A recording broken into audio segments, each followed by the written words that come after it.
Hello student, ये आपका पहला चैप्टर 12th क्लास का संबंध एवं फलन, इसकी हमने शुरुआत कर दी थी, जिसमें केवल इसका परिचय बताया कि संबंध क्या होते हैं, इनके प्रकार क्या हैं। तो 3 प्रकार के कल हमने संबंध पढ़े। एक स्वतुल्य संबंध रिफ्लेक्सिव रिलेशन, एक सममित संबंध सिमेट्रिक रिलेशन, और एक संक्रामक संबंध ट्रांजिटिव रिलेशन। और जहां ये तीनों संबंध मौजूद हों उसी को इक्विवेलेंस रिलेशन अर्थात तुल्यता संबंध कहा जाता है। तो देखो कैसे प्रूव करेंगे। कल केवल हमने एक इंट्रोडक्शन समझा इसका, सवालों में इसको हल कैसे करना है वो ये देखें। जैसे ऐसा कुछ दिया हुआ है, एग्जाम्पल नंबर 2 यहाँ से शुरुआत कर रहे हैं कि टी एक सभी त्रिभुजों का समुच्चय है, कोई टी नाम से। जैसे हम ए पढ़ रहे ए, और समुच्चय है 1 2 3, प्राकृत संख्याओं का समुच्चय है कोई ए, ऐसे पढ़ते थे। तो मैंने टी नाम दे रखा है। टी एक सभी त्रिभुजों का समुच्चय, इसमें सारे त्रिभुज आ गए, समबाहु विषमबाहु समकोण और बिना समकोण वाले सारे जितने भी 6 प्रकार के त्रिभुज हैं हमारे सारे। ठीक है, क्या कहा गया है कि उनमें एक रिलेशन है भैया T1 और T2। 2 त्रिभुजों के नाम दे दिए T1 T2। T1 T2 के सर्वांग सम है। सर्वांग सम का अर्थ ये 9th क्लास में थ्योरम है। सर्वांग सम 10th में समरूप है, 9th में सर्वांग सम। ऐसे त्रिभुज जिनके सारे अंग समान हो। सारे अंग त्रिभुज में कौन कौन से होते हैं भाई? त्रिभुज की भुजाएं होती हैं और त्रिभुज के कोण होते हैं, 2 ही अंग हैं। यदि उनकी भुजाएं और कोण यदि आपस में बराबर हैं तो सर्वांग सम त्रिभुज कहलाते हैं। ठीक है, तो यदि T1 T2 के सर्वांग सम है, मतलब 2 सर्वांग सम त्रिभुजों का ऐसा कोई रिलेशन दे रखा है, तो इससे ये सिद्ध कीजिए कि R एक तुल्यता संबंध है। तो देखें इसको करते कैसे पिक करेंगे। Number first, for reflexive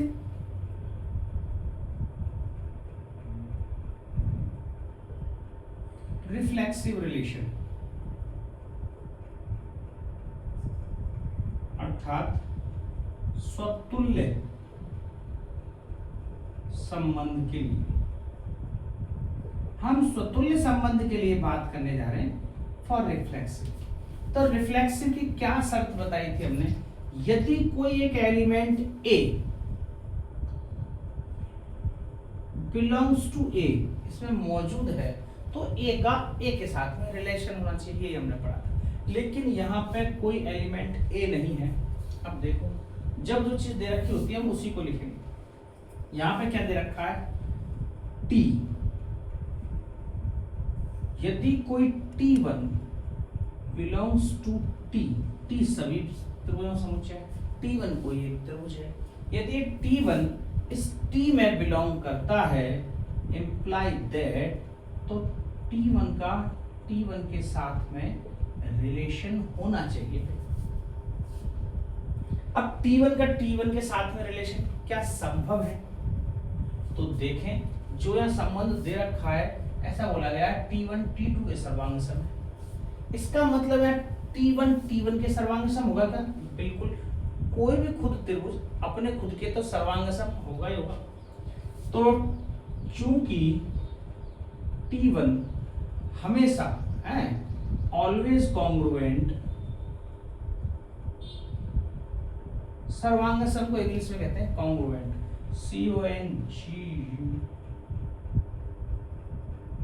congruent triangle. तो T1 ऑलवेज कॉन्ग्रुएंट, T1 मतलब खुद तो सर्वांग सम होना ही है। अतः हिंदी में लिखे तो T1 के हमेशा सर्वांग सम होगा। ठीक है, अतः यह है एक स्वतुल्य संबंध है या रिफ्लेक्सिव रिलेशन है।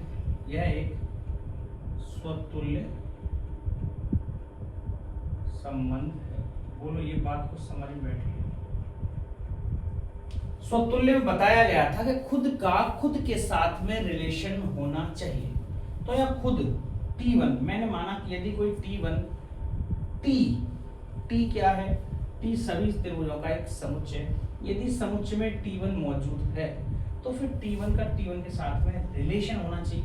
रिलेशन क्या दे रखा है कि T1 T2 के सर्वांग सम है, इसका मतलब T1 T1 के सर्वांग सम होना चाहिए।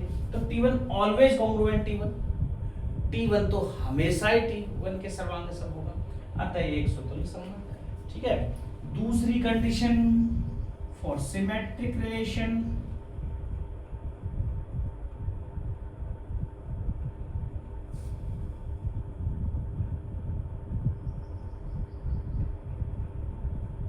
फॉर सिमेट्रिक रिलेशन, सममित संबंध के लिए,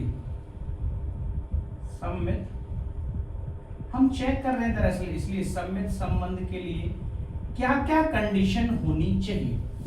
तो हमने ये पढ़ा था कि यदि,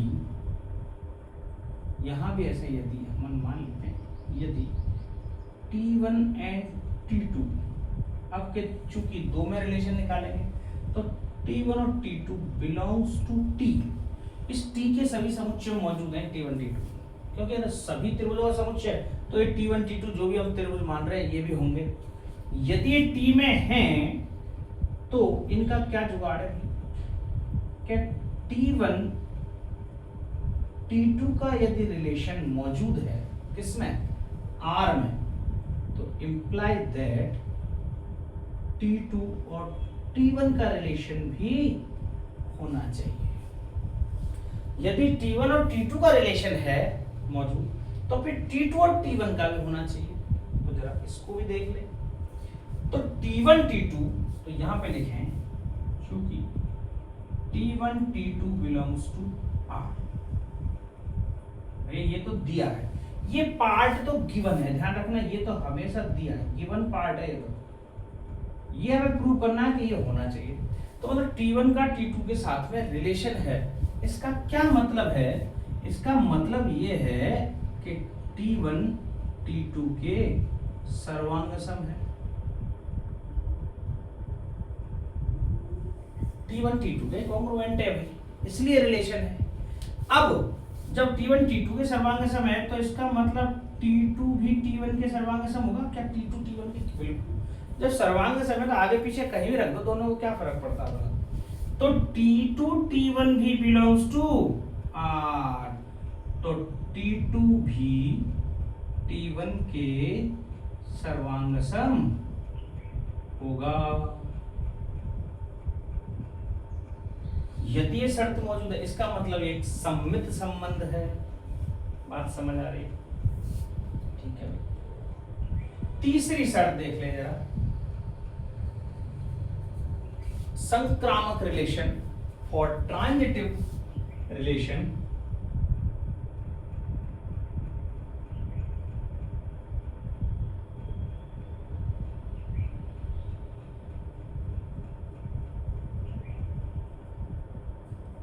संक्रामक संबंध के लिए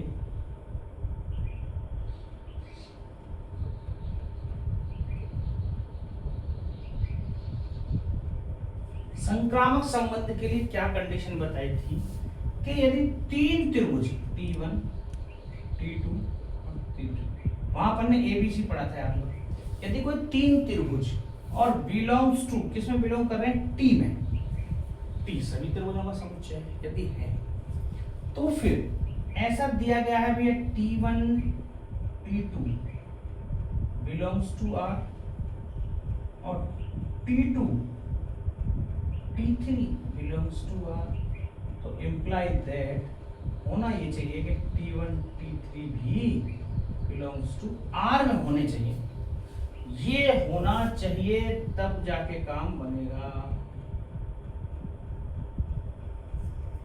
अब एक हिसाब से तो आपको साफ साफ इस दोनों का रिलेशन है, इसका मतलब T1 T2 के सर्वांग सम है, यदि T2 T3 में रिलेशन में है, ये दोनों दिए हुए हैं, ध्यान रखना ये दोनों तो दिए हुए हैं, T2 T3 रिलेशन में है, इसका मतलब T2 T3 के सर्वांग सम है, तो फिर T1 T3 के सर्वांग सम होना ही होना, ये इसके सर्वांग सम है, ये इसके सर्वांग सम, तो इसका मतलब T1 T3 दोनों आपस में सर्वांग सम होंगे होंगे, इसका मतलब ये भी होगा। इसको लिखेंगे कैसे, वापस से पर तरीका थोड़ा शॉर्टेज पड़ी, यहाँ से यहाँ लिख देता हूँ मैं, आप समझ जाना बात कि T1 T2 belongs to are, ये दिया गया है, इसका मतलब T1 T2 के सर्वांग सम है। फिर जब ये रिलेशन में दिया गया है T2 T3, ये भी दिया गया है, ये दो तो दे रखे हैं, ये प्रूव करना है, तो इसका मतलब T2 T3 के सर्वांग सम है। सर्वांग सम का अर्थ समझ रहे हैं, बिल्कुल इक्वल, आप समझो बिल्कुल इक्वल ट्रायंगल है दोनों के दोनों, यदि T1 T2 के इक्वल है, ये मान लो T2 T3 के इक्वल है, तो T1 T3 अपने आप इक्वल हो जाएंगे हैं। तो इसलिए T1 T3 also belongs to R, तो T1 भी T3 के सर्वांग सम होगा। अतः यह एक संक्रामक संबंध भी है, ये लिखना पड़ेगा, ठीक है। यहाँ नहीं लिखा अपन ने, एक सम्मित संबंध होगा, इसके नीचे लिखेंगे संक्रामक संबंध होगा। जब तीनों ही संबंध हैं तो ये आरेख तुल्यता संबंध होगा। बोलो बात समझ रही कि नहीं? ये आपका एग्जाम्पल नंबर 2 उतारे।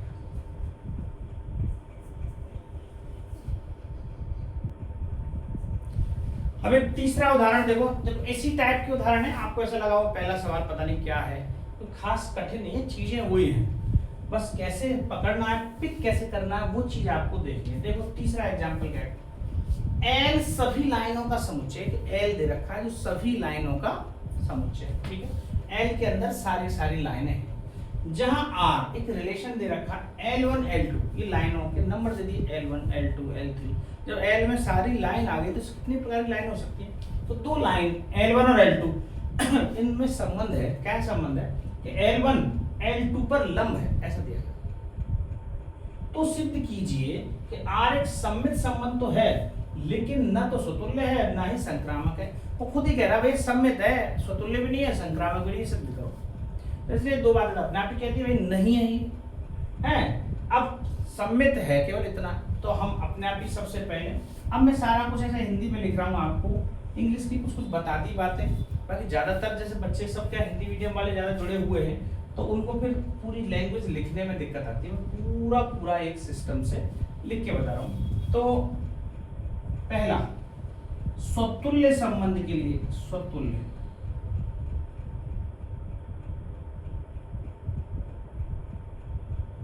स्वतुल्य संबंध के लिए, तो स्वतुल्य संबंध के लिए क्या कंडीशन बताई थी अपन ने कि यदि L1 बिलोंग्स टू L, यदि कोई एक L1 है और L में है मौजूद, इम्प्लाई दैट L1 और L1 belongs to R, L1 L1 के साथ रिलेशन में होनी चाहिए। लेकिन क्या रिलेशन में है क्या L1? ये तो L1 L2 पर लंब है। यदि कोई दो लाइनें आपस में रिलेशन है तो उसमें रिलेशन दे रखा है कि L एक दूसरे पर वो लंब है, तो क्या L1 खुद L1 पे लंब हो सकती है? खुद एक लाइन, ये लाइन है, ये लंब हो जाएगी, किसी पे सवाल ही नहीं है। खुद लाइन अपने ऊपर कभी लंब नहीं हो सकती, ठीक है। तो इसका मतलब चूंकि L1 स्वयं L1 पर कभी भी लंब नहीं हो सकती,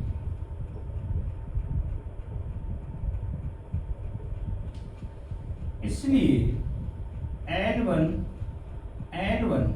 जो L1 L1 relation is not belongs to R, ये बिलोंग्स नहीं करेगा भैया R में, इसके रिलेशन में नहीं करेगा, ये होगा ही नहीं। यदि ये नहीं होगा तो अतः ये स्वतुल्य संबंध नहीं होगा।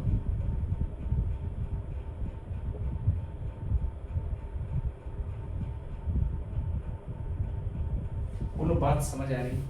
हम संबंध कौन सा लिखेंगे जो दिया गया है, L1 L2 लंब ऐसा, और हमें L1 से L में रिलेशन सिद्ध करना है। तो यहाँ L1 L2 का रिलेशन है कि लंब है, तो इसका मतलब L1 L1 भी आपस में लंब होने चाहिए, जो कि संभव नहीं है।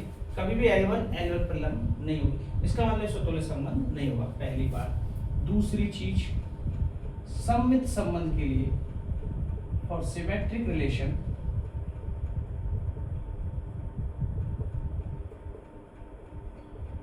सममित संबंध के लिए क्या शर्त है कि यदि दो लाइन है L1 और L2 और ये बिलोंग्स टू L, इस L के समुच्च में है ये दो चीज, तो फिर हमें क्या करना चाहिए कि यदि L1 L2 रिलेशन में है भाई ये, तो इम्प्लाई दैट कि L2 L1 भी रिलेशन में होगा या होना चाहिए, तब तो ये सममित होगा। तो यहाँ देख लो जरा, L1 L2 belongs to R, इसमें है, तो क्यों है, क्या दे रखा है कि L1 L2 पर लंब है। यदि दोनों रिलेशन में है तो इनमें एक संबंध दे रखा है कि L1 L2 पर लंब है, ये बात दे रखी है। तो ये कह रहा है भैया L2 और L1 का भी रिलेशन होना चाहिए। तो आप देखोगे जब L1 L2 पर लंब है तो L2 भी L1 पर लंब होगी, L2 भी L1 पर लंब होगी। जैसे देख लो आप, एक लाइन बना रहा हूं मैं, ये लाइन है, ये तो है L1, ये लाइन है, ये है L2, और देखो L1 L2 पर लंब दिख रही है बिल्कुल, तो इसको यूं कर देंगे तो L2 L1 पर भी लंब, बात बराबर। ये L2 यहाँ दोनों लोग L2 L2, ये तो है L1 और ये है ये L1 इस L2 पर लंब है, तो ऐसे करके देखेंगे तो L2 L1 पर लंब है, क्योंकि दो लाइनें जब लंबवत होती हैं तो दोनों एक दूसरे पर लंब कहलाती हैं। तो ये तो दोनों ही रिश्ते इसमें संबंध साबित हो रहे हैं, अतः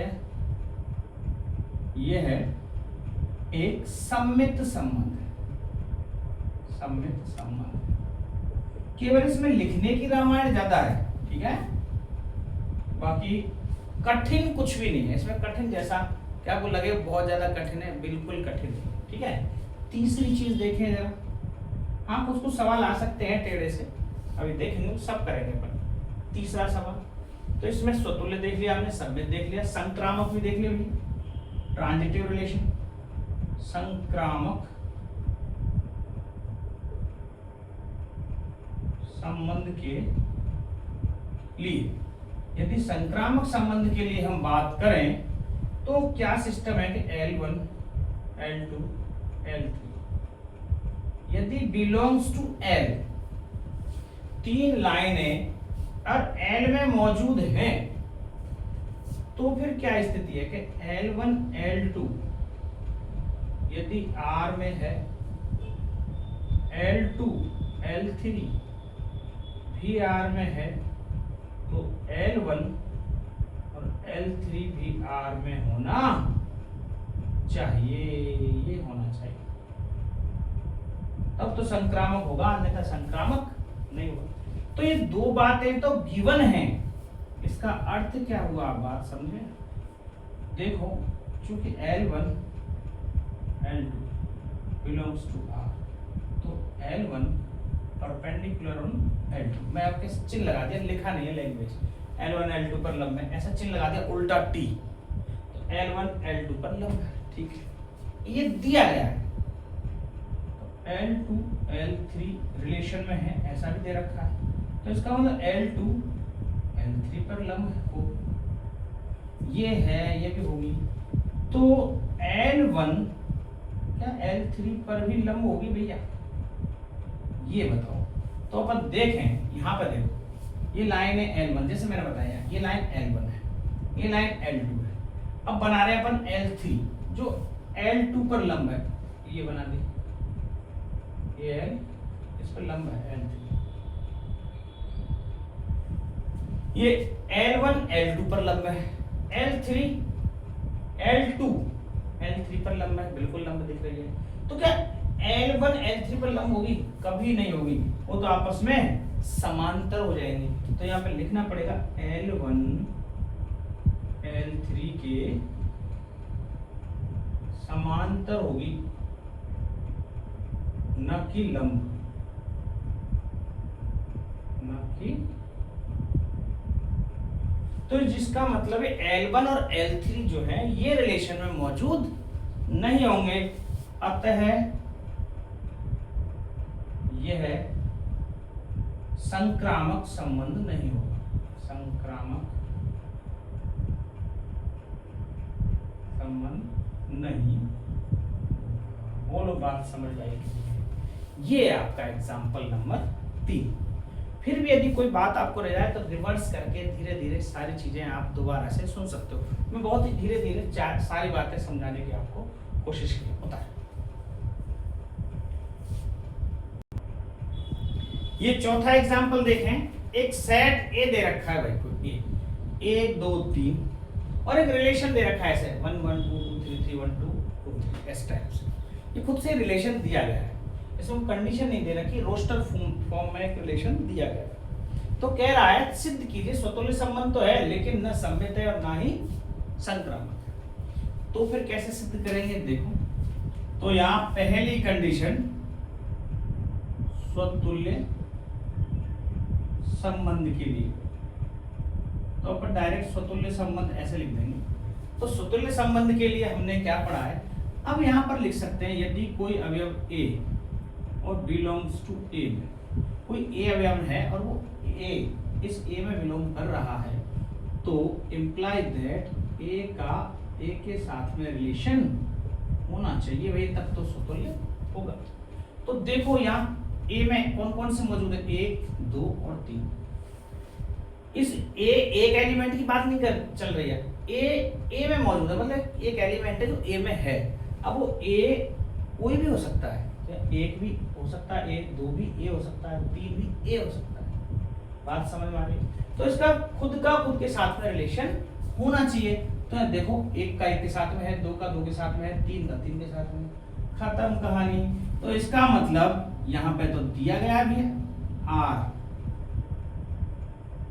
1 का 1 के साथ, 2 का 2 के साथ, 3 का 3 के साथ। ये तो R से बिलोंग कर रहे हैं सारे सारे, दिया गया बिलोंग्स टू R ऐसा लिखा है। ये तीनों के तीनों R में मौजूद हैं, अतः यह एक स्वतुल्य संबंध है।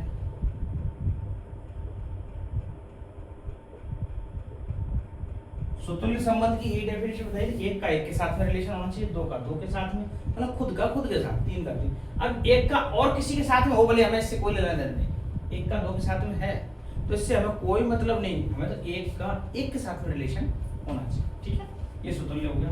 दूसरा सममित संबंध।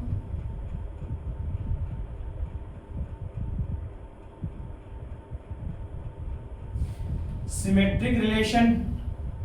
सिमेट्रिक की बात करें तो वहां बोला गया था भैया 2 एलिमेंट यदि A B और बिलोंग्स टू A, तो A यदि B का रिलेशन R में है तो फिर B और A का रिलेशन भी R में होना चाहिए भाई, तब तो ये सममित होगा। इम्प्लाई, ये इम्प्लाई होना चाहिए इसका। यदि A B का रिलेशन है तो B और A का भी होना चाहिए। तो यहां जरा देखें, 1 1 2 2, 1 1 का तो उल्टा 1 1 है भाई, 2 2 2 2 का भी उल्टा वही होता है, 3 3 का भी उल्टा वही होता है, लेकिन यहाँ देखें 1 2। तो यहाँ पर चूंकि 1 2 belongs to R, 1 2 belongs to R, but 2 1 does not belongs to R, तो 2 1 को भी इसमें होना चाहिए था जो कि है नहीं। तो ये 2 1 इसमें नहीं है, अतः यह एक सममित संबंध नहीं होगा।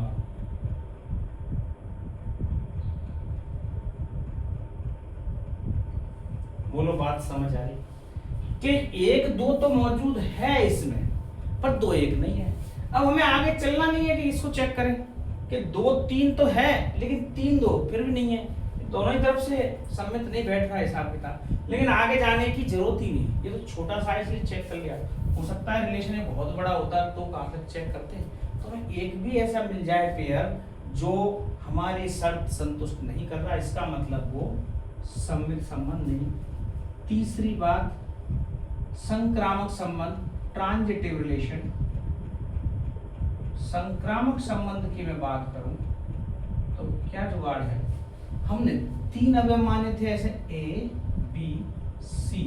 यदि ए बी सी ए में मौजूद है, हमें मान के चल रहे हैं कोई 3 एलिमेंट ए में मौजूद हैं, तो ए का बी के साथ में रिलेशन दिया गया है, बी का सी के साथ में रिलेशन दिया गया है, तो ए का भी सी के साथ में रिलेशन होना चाहिए। ये इम्प्लाई दैट है, इस बात को इम्प्लाई होना। तो देखो जरा ए का बी के साथ, तो ये तीनों हैं, तो इनमें क्या चेक, हम इसमें चेक कैसे करते हैं समझ आ जाए। एक से शुरू होने वाला कौन सा है, वापस से एक एक को किसके साथ में चेक करेंगे, इसके साथ में चेक करेंगे। देखो चेक कैसे करते हैं ये समझो जरा। मैंने लिखा है ये बिलोंग्स टू आर है कि नहीं, तो एक से शुरू होने वाला कोई है क्या भैया, 1 2 है, ये भी इसमें है, जहां एक खत्म हो रहा है वहां से शुरू होकर दूसरा एलिमेंट, ये देख लो जैसे ए बी और ये बी सी।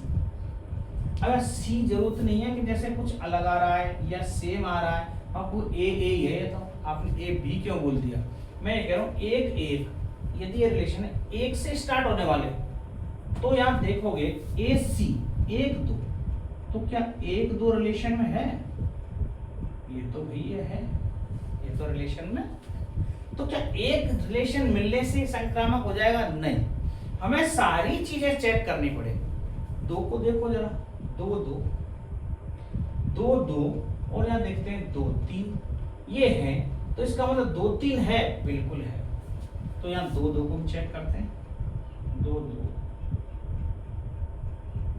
और 2 3 बिलोंग्स टू आर, ये दोनों दे रखे हैं, ये गिवन है, तो क्या 2 3 भी रिलेशन में है क्या, 2 3 है भैया, ये तो रिलेशन में, ये भी रिलेशन में है, यहां तक तो संक्रामक बैठ रहा है। 3 3 देखें, 3 3, तो 3 3 3 से शुरू होने वाला कोई नहीं है, जिससे शुरू होने वाला यदि कोई भी नहीं हो तो इसकी तरफ से भैया संक्रामक पास है, इसकी तरफ से कोई अड़चन नहीं आएगी, ध्यान रखना। तो ये तो ये कह रहा है भैया मेरी तरफ से कोई दिक्कत नहीं है, आप बाकियों को देख लो हिसाब किताब। मैं तो ठीक है 3 से शुरू होने वाला कोई दूसरा है नहीं, इसमें देखा रखा ए बी आर में है और बी सी भी आर में है, ये दोनों तो आर में होने चाहिए तब ए सी बनेगा आर में, ठीक है। तो यहाँ देखें ये तो है नहीं, 1 2 देख लेते हैं, 1 2 है भाई, 1 2 और 2 से शुरू होने वाला ये 2 3 भी आ रहा है। तो इम्प्लाई दैट 1 3 को भी आर में होना चाहिए, but does not belongs to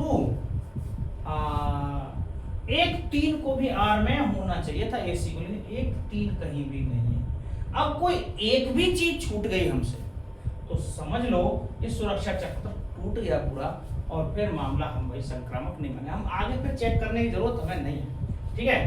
1 3 does not belongs to R, अतः यह एक संक्रामक संबंध नहीं होगा। और यही बात चेक करवा रहे थे शायद, देखो सिद्ध की स्वतुल्य संबंध तो है लेकिन न सम्मित है न संक्रामक, भैया न तो सम्मित है न संक्रामक है, स्वतुल्य तो दिख रहा। यही आपका एग्जांपल नंबर 4। बोलो बात समझ आ रही है? यहां तक बैठा भैया, ये 2 चीज तो बैठ गई, ये भी बैठ गई, तीसरी की बारी आई तो यहाँ पे मामला ढुलमिल हो गया, तो एक भी कहीं छूट जाएगा ऐसा तो संक्रामक नहीं होगा। ये बताओ,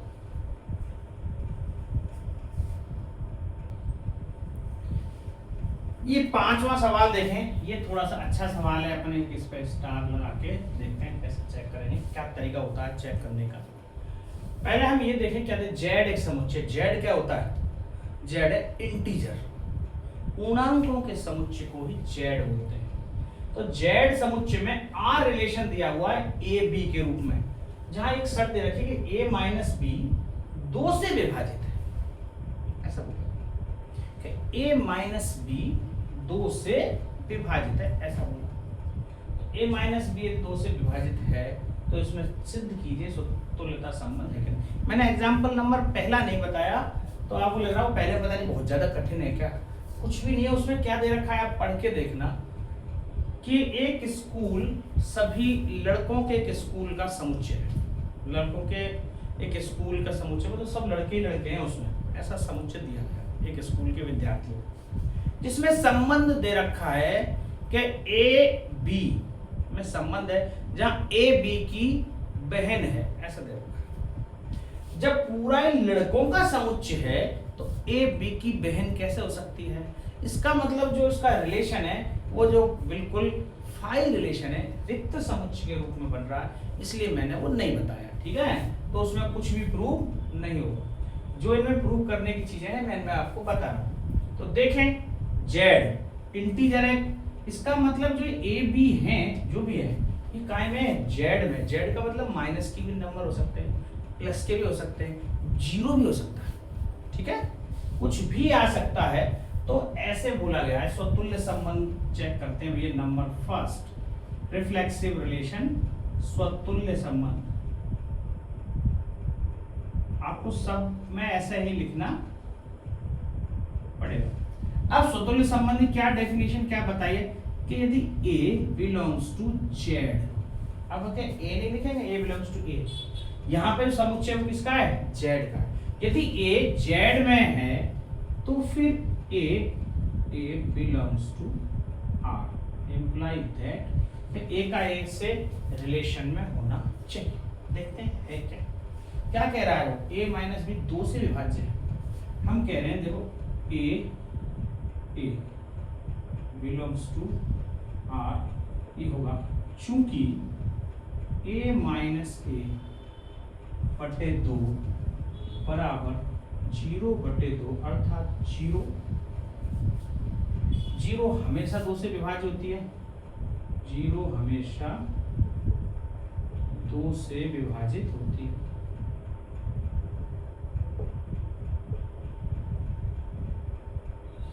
ठीक है, तो 0 तो 2 से विभाजित हो ही जाएगी, इसका मतलब ये संबंध तो सत्य दिख रहा कि भैया A का A के साथ में रिलेशन है, अतः ये कैसा रिलेशन है? स्वतुल्य रिलेशन है, रिफ्लेक्सिव रिलेशन है, स्वतुल्य संबंध,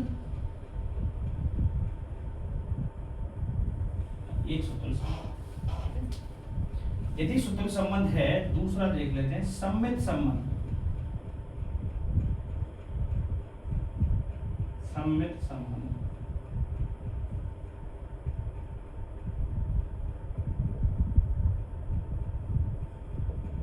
सममित संबंध के लिए क्या शर्त दे रखी थी कि यदि A और B कोई दो अवयव बिलोंग्स टू Z में बिलोंग कर रहे हैं, तो क्या कंडीशन है कि यदि A और B का रिलेशन है भाई R में, तो फिर B और A का भी रिलेशन R में होना चाहिए, इंप्लाई दैट, ये इंप्लाई होना चाहिए। तो ये इंप्लाई कैसे होगा देखो जरा, यदि A B का रिलेशन है R, ये दिया गया है अभी, ये तो गिवन है पार्ट रिलेशन R में, जहां A माइनस बी बटे 2, इसका मतलब ये रिलेशन में है, तो ये पता चल गया कि मुझे A माइनस बी 2 से विभाजित होगा, ये तो कंफर्म बात है भाई, 2 से विभाजित, ठीक है। तो 2 से विभाजित होगा तो इसको कुछ मान लें, अपन मान लेते हैं K, कितनी बार भाग गया हमें पता नहीं, लेकिन माना K, मैंने मान लिया भैया K भाग गया, इक्वेशन नंबर फर्स्ट बना दी।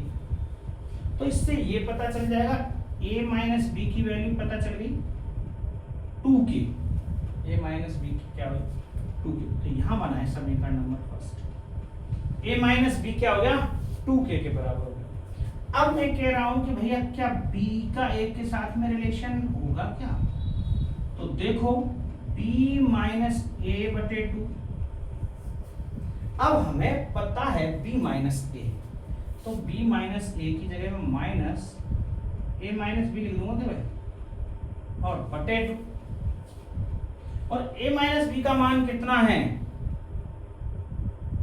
2k, तो माइनस 2k बटे 2 अर्थात माइनस के बार कट जाएगा। क्या माइनस में आ सकता है, क्योंकि ये जेड है भी, ये तो जेड में आ सकता है, ऐसा तो कुछ बोला नहीं है ना इसमें कि भाई 2 से विभाजित का बोला है, तो 2 से तो कट ही रहा है, माइनस में आ रही संख्या या क्या, हमें 2 से तो विभाजित हो ही रहा, 2 से विभाजित हो रहा है, अतः ये कैसा होगा, सम्मित संबंध होगा। अगली लाइन यहाँ लिख देता हूं, इसको यहां से मिटा के, 0 हमेशा 2 से विभाजित होगी, 0 तो हमेशा 2 से विभाजित होती है, अतः यह एक सममित संबंध है।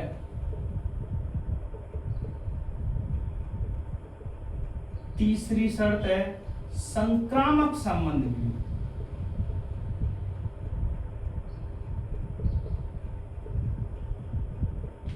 बोलो बात कुछ पहले पढ़ी कि नहीं, इसमें देख लो, यदि a माइनस बी 2 से विभाजित है, अब मैंने मान लिया कोई संख्या कितनी बार भी हो सकती है कटने, तो मैंने मान लिया k, तो a माइनस बी की वैल्यू 2k आ गई।